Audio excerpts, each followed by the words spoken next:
안녕하세요, 모터 PD 정원조 에디터입니다. 이번 시간에는 부분 변경을 거친 시트로행의 뉴C4 칵투스 SUV 모델을 만나보도록 하겠습니다. 지난 9월 국내 출시가 되었는데요, 변경된 사항들을 중점으로 확인해 보도록 하겠습니다.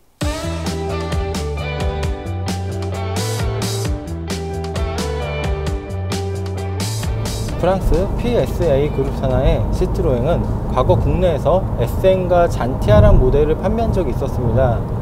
그 당시에는 판매량이 상당히 저조했다고 하는데요. 하지만 수입차 시장이 성장하며 2012년 시트로행은 푸조의 공식 수입원인 함블모터스를 통해 다시 국내에서 판매를 재개했습니다. 그리고 현재는 DS 브랜드가 분리되어 국내에서 시트로행은 칵투스와 피카소가 판매되고 있습니다. 부분 변경된 신형 칵투스는 생각보다 큰 변화를 보여주는데요. 우선 외관 디자인이 대폭 변경되었습니다. 전면은 시트로행의 더블 쉐브론 로고가 양옆에 주간 주행등까지 이어지며 세련된 안정감을 더했고요. 그 아래 헤드램프와 그릴, 그리고 범퍼의 디자인도 좀 더 역동적인 변화를 나타냅니다.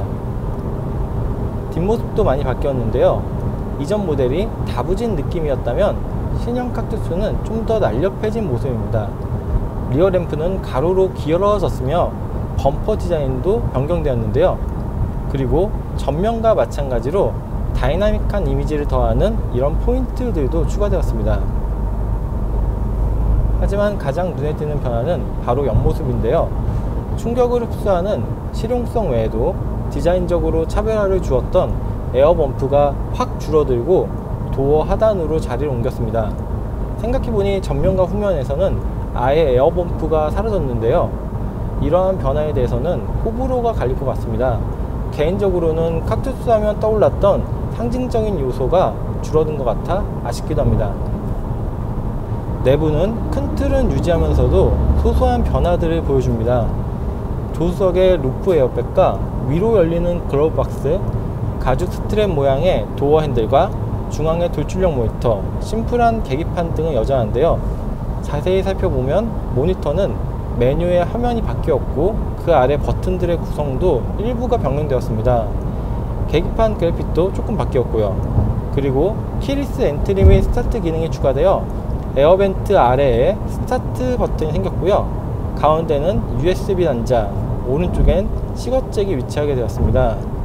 또한 컵홀더가 두 개로 놀아놨는데요. 물병들을 둔다면 기어 조작에 좀 불편함이 있습니다. 그리고 암레스트의 디자인도 바뀌고 이 안에 수납 공간도 생겼습니다. 그러나 가장 큰 변화는 바로 탑승객의 몸과 가장 오래 그리고 가장 가까이 밀착되는 이 시트를 변경한 것입니다. 기존의 일체형이었던 소파 시트 대신 어드밴스드 컴포트 시트라는 것을 장착했는데요. 이 시트는 마치 식스팩을 연상시키는 패딩 패턴의 마감이 인상적입니다. 그리고 기존 2mm 두께의 일반품 대신 15mm의 고밀도품이 사용되어서 높은 탄성과 압축성, 뛰어난 내구성과 보건력으로 노면에서 전달되는 진동들을 효과적으로 억제하며 안락한 승차감을 제공합니다. 하지만 시트의 조작은 전부 수동이고요. 럼버 서포트도 있긴 하지만 시트의 각도 조절과 함께 다이얼식으로 되어 있어 조작이 조금 어렵습니다.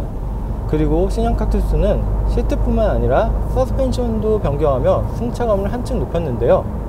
새롭게 적용된 프로그레시브 하이드로릭 쿠션 서스펜션은 댐퍼 상하에 2개의 유압식 쿠션을 추가해 노면의 진동들을 효과적으로 흡수합니다. 또한 저속 주행 시 충돌을 방지해주는 능동 안전 시스템인 액티브 세이프티 브레이크와 차선 이탈 경고 시스템, 운전자 주의 경고, 스피드 리미터 등의 다양한 운전자 보조 시스템의 추가도 이 신형 칵투스의 상품성을 높이는 요소들입니다.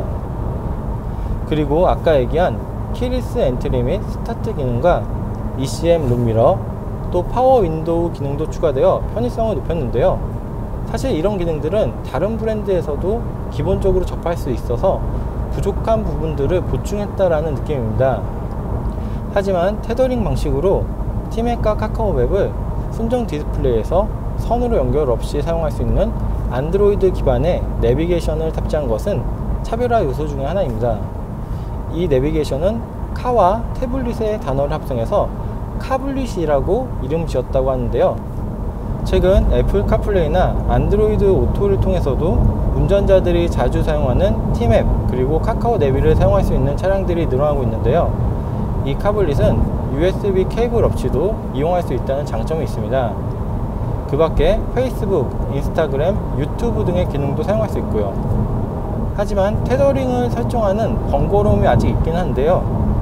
향후에는 차량 자체에 유심을 탑재하는 방식으로 업데이트가 되어서 스마트폰 테더링 없이도 사용할 수 있을 것이라고 하네요. 지금까지 얘기한 것처럼 신형 칵투스는 꽤나 많은 변화를 보여주는데요. 하지만 기존 모델과 차이를 나타내지 않는 부분들도 많습니다. 우선 파워트레인은 기존과 동일합니다. 1.26 블루 HDI 디젤 엔진은 최고 출력 99마력, 최대 토크 25.9를 발휘하는데요. 일상적인 주행 환경에서 부족함이 느껴지진 않지만 급가속 시에는 약간의 아쉬움이 있습니다. 그리고 변속기도 이전과 동일하게 ETG6 변속기며 버튼식 기어 장치인 이지푸시가 적용되었습니다. P단은 따로 없고요. 주차 시에는 N단으로 두고 사이드 브레이크를 채우면 됩니다. 이 사이드 브레이크는 예전에는 상당히 컸었는데요. 이번에는 되게 슬림하게 바뀌었네요. ETG6는 수동 기반의 변속기로 처음 접하게 되면 이질감이 다소 느껴지는데요. 하지만 높은 연비는 만족스럽습니다.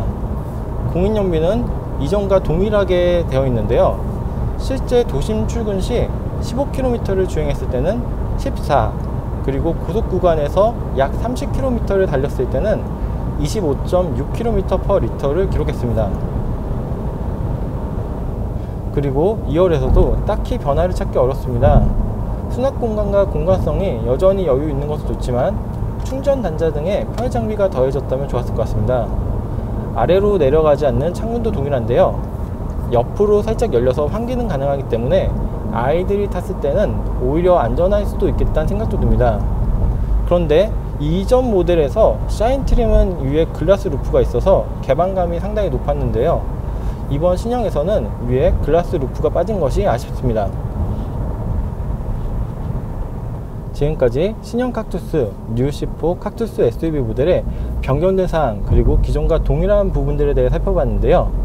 전반적으로는 부분 변경을 통해 기존보다 디자인은 보편성을 띠고 상품성은 향상되었다고 느껴집니다. 또한 다양한 개선이 있었음에도 기존 모델보다 판매 가격을 낮춘 것도 경쟁력을 높여주는 요소인 것 같은데요. 1919년 창업 이후 혁신적인 기술들의 도입과 모터스포츠에서의 선전을 보여주었던 시트로행이 이 새로운 칵투스 그리고 앞으로 출시될 또 다른 모델들을 통해 국내에서 어떻게 성장할 수 있을지 기대가 됩니다. 저는 지금까지 모터PD 정원준 에디터였고요. 저는 다음에 또 다른 영상으로 찾아오도록 하겠습니다. 그리고 마지막으로 저희 채널의 구독도 꼭 잊지 말아 주시고요.